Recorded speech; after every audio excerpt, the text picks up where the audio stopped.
Halo teman-teman, Assalamualaikum warahmatullahi wabarakatuh. Kali ini bareng Mas Faisal. Siapa yang nggak tahu beliau? Mas Faisal adalah seorang peneliti muda, senior saya, penulis buku yang belum baca bukunya Generasi Pi, Generasi Kembali ke Akar, dan generasi-generasi yang lain ke depan. Teman-teman, sore ini saya senang banget ada di pendopo rumahnya Mas Faisal. Jadi kalau yang orang Cirebon pasti tahu ini pendopo Cirebon ya Mas. Apa namanya Mas? Iya, pendopo. Ya kita terinspirasi pendopo Cirebon. Pendopo Cirebon. Baik. Nah teman-teman, kali ini sore ini ngobrol ini sebenarnya nggak di set instan aja. Karena tadi saya ngobrol sama Mas Faisal kalau belakangan ini lagi rame, lagi ribut fenomena milenial bisa apa. Nah, pasti udah tahu dong kenapa ini bisa rame. Nah, tapi kita nggak mau bahas siapa dan kenapanya, tapi kita mungkin mau langsung jawab, kita mau langsung ngobrol. Karena juga tadi saya pikir kalau ngobrol nggak direkam dan nggak banyak yang dengar, sayang. Jadi saya memutuskan untuk oke lah kita bikin podcast pendek aja. Mas Faisal, apa kabar? Baik, alhamdulillah sehat, yang paling penting. Alhamdulillah, yang paling penting. Nah, kita ngobrol santai. Milenial bisa apa Mas? Mas Faisal ini kan teman-teman ya memperhatikan fenomena pemuda ini udah kurang lebih 10 tahun ke belakang, bahkan lebih begitu. Kalau ditanya konteks kepemudaan zaman dulu, saat ini juga udah sering dibicarakan, Ya. dan narasinya juga itu sudah tahu. Tapi ketika ditanya milenial bisa apa, mungkin silakan Mas. Kali ini saya mau lebih banyak mendengar. Kita dengerin apa kata Mas Faisal. Kita sama-sama ini dong, saling. Saling ya, oke siap. Gimana Mas? Gimana Mas Faisal menanggapi fenomena yang lagi ramai belakangan ini? Ya, menurutku pertanyaan anak muda bisa apa itu seakan-akan menempatkan anak muda di posisi yang mereka belum melakukan apa-apa. Gitu. Padahal sebetulnya secara kultural bangsa kita itu selalu memiliki prasangka yang baik terhadap generasi muda. Dari sejak masa revolusi, terus tahun 60-an ada kita mengenal angkatan 66. Jadi sampai reformasi 98. Jadi apapun yang dilakukan anak muda selalu ada prasangka baik dari masyarakat terhadap itikat kolektif yang dilakukan oleh anak muda. Baik. Nah kalau ditanya apa yang sudah dilakukan, waduh banyak banget yang sudah dilakukan. Dan kalau misalnya ditanya, wah baru segitu aja. Nah sebetulnya kita perlu tanya balik, memang matriksnya apa? Gitu. Baik. Matriks parameternya apa? Sudah berbuat apa begitu ya? Kalau dari pandangan pribadinya Mas Faisal sendiri, gimana sih ngelihat generasi yang mungkin gini, kalau kita terdikotomi milenial, sentenial apa, mungkin teman-teman usia produktif deh, teman-teman muda di zaman sekarang sudah maksimal Mas kontribusinya? Nah kalau ditanya maksimal, ya tadi kembali ke parameternya apa, dan generasi milenial juga sekarang kan baru memasuki usia produktifnya gitu. Ya. Baru masuki di usia 25 tahun ke atas, 30 tahun itu artinya ini mereka baru starting membuat sesuatu yang berdampak di masyarakat gitu. Jadi kalau ditanya sudah berbuat apa, mereka sudah memulai gitu. Sudah memulai. Tapi kalau dilihat hasilnya, ya hasilnya mungkin 10 tahun, 20 tahun kemudian baru kita lihat masifnya dampaknya terhadap. Berarti apa yang dilakukan teman-teman muda sekarang itu efeknya longitudinal ke depan. Oh iya jelas. Tidak bisa langsung dilihat. Tapi kalau dilihat optimis atau pesimis Mas narasi yang terbentuk dari apa yang anak-anak muda sekarang lakukan?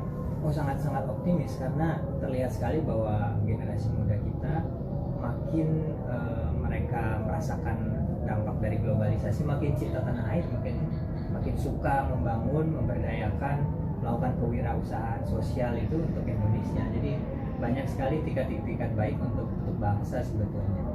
Baik. Nah, kalau misalkan balik ke bukunya Mas Faisal yang entah itu Generasi Pi atau yang terakhir kembali Generasi Kembali ke Akar, apakah buku itu bisa menjawab pertanyaan yang lagi ramai sekarang, milenial bisa apa? Kalau di bukunya Mas Faisal, apakah ada narasi-narasi yang mungkin bisa menjawab pertanyaan itu juga? Ya, kayak misalnya dulu ya, mungkin kita baru sekian tahun setelah Sumpah Pemuda itu kan baru diresmikan peristiwa itu sebagai peristiwa monumental bangsa. Jadi waktu terjadi Sumpah Pemuda belum ada penilaian bahwa momen itu adalah momen yang teramat sangat penting. Baru ketika kita sudah merdeka baru itu sebuah peristiwa penting, jadi kita harus abadikan. Ya.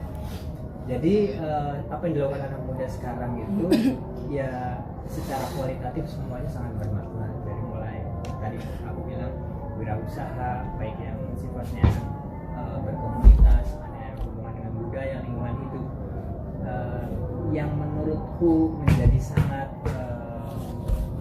berbeda di generasi ini adalah mereka berani menerobos sekat-sekat yang dulunya sangat tebal.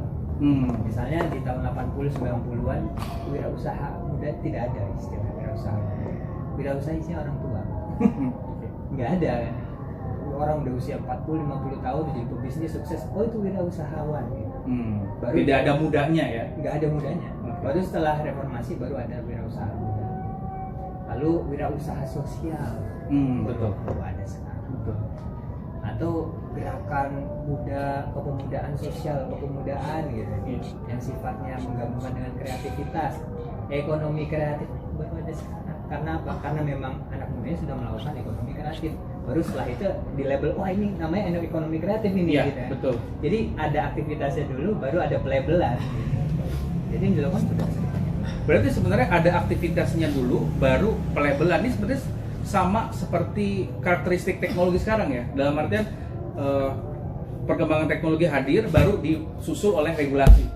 Begitu ya. Berarti ada kesamaan pattern di situ. Nah, yang saya mungkin mau tanyakan lagi ke Mas Faisal adalah ketika ditanya anak muda bisa apa, kita bicara sekelompok usia demografi yang sangat luas. Sama mungkin kalau menurut saya teman-teman ya, kalau ditanya kalau milenial bisa apa, mungkin bisa ditanya lagi baby boomers bisa apa, generasi X bisa apa. Jadi mungkin kita tidak bisa terlalu menstereotipkan satu generasi. Betul. Ya kan di sini kan teman-teman nih jangan harus tetap semangat kalau menurut saya Mas Faisal ya. Jadi tidak boleh terbahasa gaulnya gitu, terdemotivasi dengan stimulus-stimulus yang memang bilang anak muda nggak bisa apa-apa. Padahal buktinya kita tahu sekitar kita banyak aktivis muda bermunculan. Mas Faisal juga bilang di bukunya generasi kalian adalah generasi pengubah Indonesia yang mana siklusnya berulang Mas ya. Nah mungkin bisa ditekankan kembali Mas, yang dimaksud generasi pengubah Indonesia itu apakah benar-benar bisa mengubah Indonesia ke depan, dan apa bedanya dulu sama sekarang? Ya bedanya dulu sama sekarang adalah generasi sekarang itu tidak terbatasi oleh sekat-sekat yang tadi aku bilang. Jadi kalau misalnya di zamanku atau kemarin baru saja ngobrol dengan sejarawan Dr.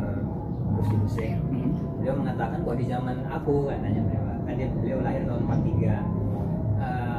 Sebagai anak muda, pilihan karir atau pilihan kerja masa depan itu lebih ditentukan oleh generasi orang tuanya. Orang tuanya bilang kamu jadi dokter, makanya aku jadi dokter. Walaupun passionnya Pak Rusdi itu adalah menjadi sejarawan, arkeologi gitu kan. Nah kalau generasi sekarang mereka tidak memiliki sekat-sekat itu. Jadi kalau mereka sudah yakin dengan satu idealisme, mereka akan kejar itu. Dan kita bisa melihat banyak ruang-ruang landscape, misalnya potensi lingkungan hidup yang tadinya tidak terekspos kayak kopi. Kopi. Yang nemu anak muda. Tuh. Jadi yang mengeksplor itu anak muda. Atau sekarang misalnya fashion dari kerajinan yang memang sudah ada di berbagai pelosok desa, anak muda juga. Dan tadi siang saya baru berbicara dengan seorang pengusaha muda dari Jogja, bahwa ternyata ada kopi di Jogja, anak muda juga. Jadi apapun yang mungkin sekarang bergerak di struktur tatanan sosial masyarakat, ada peran aktif pemuda. Bahkan katanya dari 4 itu 3-nya ada anak-anak muda. Kalau lihat betul ya Mas ya secara demografi. Berarti anak muda ini tidak bisa dikesampingkan teman-teman. Tinggal sejauh mana peran teman-teman mengambil peran begitu ya. Jadi semakin banyak peran, semakin banyak pilihan. Nah, karena video ini video pendek, mungkin langsung saja pesan semangat Mas Faisal supaya teman-teman ini terus semangat ya. Kalau ditanya bisa apa, emang bisa apa aja sih dan harusnya seperti apa gitu. Ya, sebagai pesan penutup. Sebagai generasi muda ya, generasi muda itu memiliki potensi yang tidak terbatas. Makanya aku menyebutnya sebagai generasi pengubah Indonesia. Kenapa? Karena anak muda itu relatif tidak memiliki beban ekonomi, beban politik gitu. Masih murni gitu. Kenapa dari dulu masyarakat kita tuh selalu punya prasangka baik terhadap anak muda karena tidak punya agenda-agenda tertentu yang mereka masih murni, masih dengan idealismenya yang benar-benar tulus. Jadi apa yang bisa dilakukan anak muda? Anak bisa melakukan banyak hal. Bisa melakukan banyak hal. Karena tidak terikat dan tidak terkekang. Jadi yang menurut saya yang perlu dilakukan sekarang oleh anak muda adalah jangan terpaku pada labelisasi. Jadi walaupun ada kelompok tertentu melabel wah generasi ini begini atau anak muda ini, ya kalian menentukan sendiri kalian itu sebetulnya siapa dan kalian lebih paham tentang zaman kalian. Oke, jadi kenali diri, kenali zaman, baru tahu bisa mau ngapain. Jadi teman-teman tetap semangat, dan saya tadi setuju untuk penutup bahwa saya yakin generasi-generasi yang saat ini sedang bergerak tidak mudah termakan dengan stimulus yang sifatnya transaksional. Jadi memang bergerak karena mau bergerak, Mas ya. Bergerak karena mau bergerak, berbuat baik karena mau berbuat baik. Dan pertahankan itu. Jadi milenial bisa apa? Bisa berbuat baik dan bisa berbuat banyak untuk Indonesia. Saya Taufan Akbari. Saya Muhammad Faisal. Kita akan ngobrol lagi di edisi Bincang Pemuda selanjutnya. Wassalamualaikum warahmatullahi wabarakatuh, teman-teman. Sehat selalu.